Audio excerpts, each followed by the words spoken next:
ठीक नहीं लागे। हमारे फेरा में उतरत भर जागे। यारवा के मती गति ठीक नहीं लागे। हमारे फेरा में उतरत भर जागे। नैहर से आइल रहे फोनवा उस खाइल जाता जी। नैहर से आइल रहे फोनवा उस खाइल जाता जी। राजा जी हमारो यारवा तू बराइल जाता जी।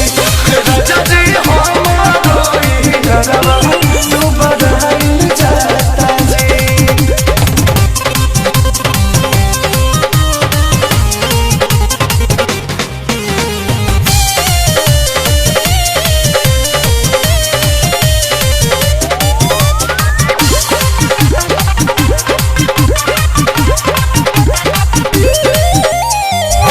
पहिला हो प्यार हम भुलाई कोई से।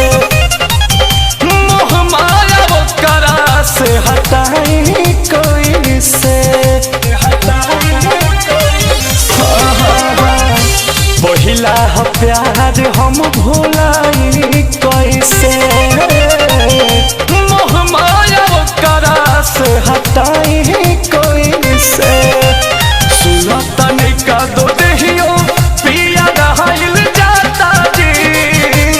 सुना तनिका दो देहियो पिया रहाइल जाता जी। राजा जी हमारो यारवा तू बराइल जाता जी। राजा जी हमारो यारवा तू बराइल जाता जी।